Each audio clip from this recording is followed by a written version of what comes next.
Welcome back to Busting Addiction and its Myths, brought to you by Safe House Rehab Thailand, which now has a spectacular new beach location near Hua Hin, Thailand. Our goal, from beginning to end, is to give you and your loved one the very best chance of a complete recovery.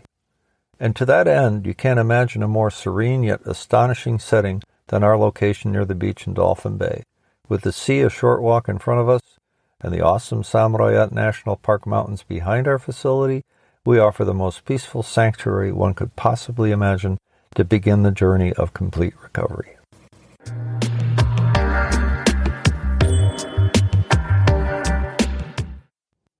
Incurable, progressive, fatal. I paraphrase passages found in a wonderful little book that is recommended reading for those new to recovery from alcoholism. It's called Living Sober. And it is a handbook loaded with practical advice on staying sober, especially in the early days when sobriety is so fragile.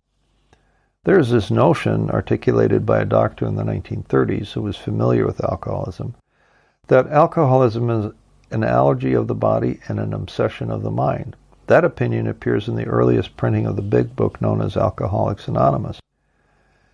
So if you define an allergy as an abnormal reaction of the body to a substance, then that fits alcoholism.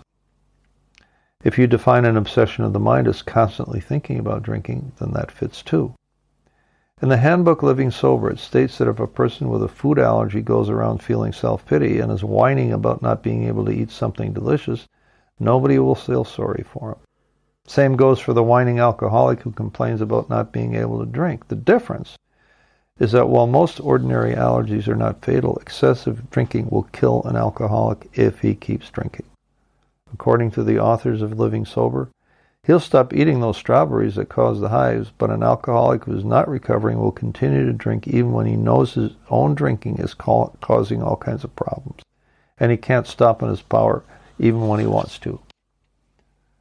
Alcohol and drugs are thieves. This is what I heard a wise man say to the man he sponsors, and what I repeat to others. F with this thing or it will kill you.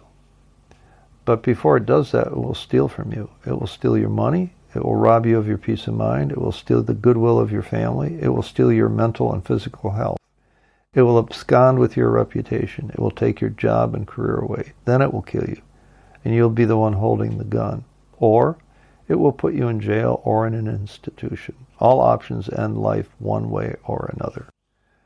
Alcoholism left untreated always gets worse and never gets better in 100% of the cases. Those of us who are part of AA also believe, and this is supported by science, that alcoholism is incurable.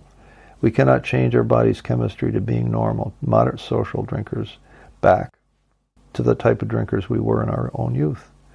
We can no more make that change than a pickle can change itself back into a cucumber, in the words of the authors of Living Sober.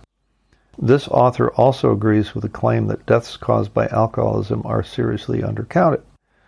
Many deaths not officially attributed to alcoholism are in reality caused by it. This list includes vehicle accidents, boat accidents, drowning, suicide, homicide, heart attack, death by fire, pneumonia, stroke, and for that matter, cirrhosis of the liver and kidney failure. They're often listed as a cause of death when it was all about the alcohol, and that's not mentioned in the death certificate. So this is a much bigger killer than it appears. So the question is asked, what does the drinker do if he learns that he has an incurable, progressive, fatal disease, whether it's alcoholism or some other condition that fits that description? He can deny that it's true, ignore the condition, accept no treatment for it, suffer, and face death.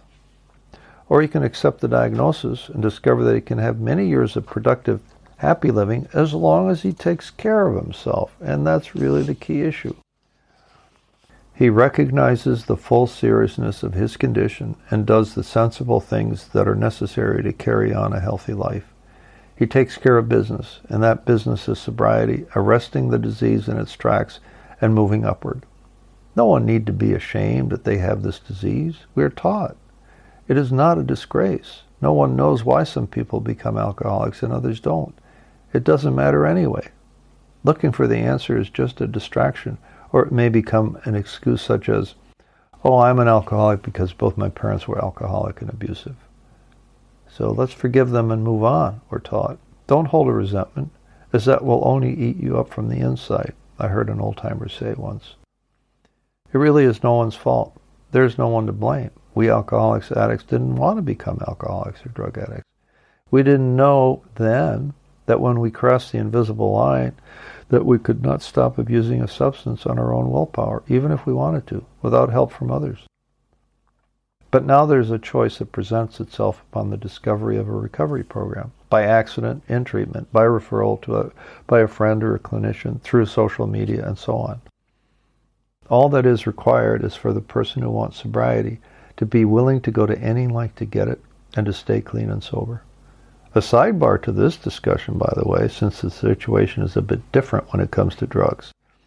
While there is no accounting for alcohol-related overdose deaths, there is a much more accurate accounting of drug-related overdose deaths, if not the long-term effects on life expectancy.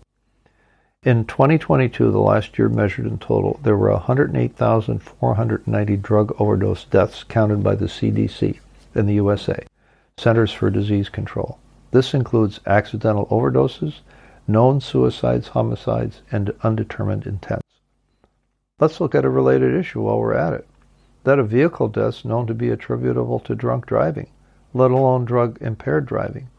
There were 35,498 vehicle accident deaths in 2022, 80% attributed to drunk driving, never mind the 100,000 plus injuries that accompanied the coffins. What's eye-opening is that gun deaths outpaced vehicle accidents in 35 of 50 states on top of this, as of the latest accounting in 2022. It turns out that shootings kill more young people than any other cause, and that's the USA for you. It is not unusual for gunmen to be high or drunk, and both, before they get up the adrenaline-fueled, dubious courage to go on a shooting spree. How does one account for that influence? We should all be concerned about making our world a safer place. We should understand that alcohol and drug abuse inflict much greater damage than perhaps we realize. That includes gun violence, in this author's opinion. The more we bust the myths surrounding addictive disorder and understand the consequences of ignoring its societal effects, the more we will help in making our world. So what did we learn today? We learned, 1, alcoholism and addiction are incurable and progressive and often fatal if ignored. 2, there is a serious undercounting of the societal costs in life and injury due to alcoholism, while there is better data on drug abuse effects. 3, it is rare that an alcoholic or addict can successfully get and stay clean and sober on his or her own willpower alone. And 4, he or she needs to ask for and will receive help from others committed to a recovery program.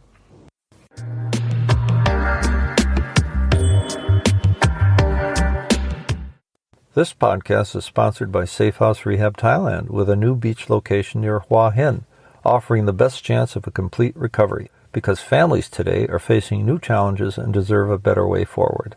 All in the warm embrace of our staff and our welcoming environment, unsurpassed anywhere in Thailand.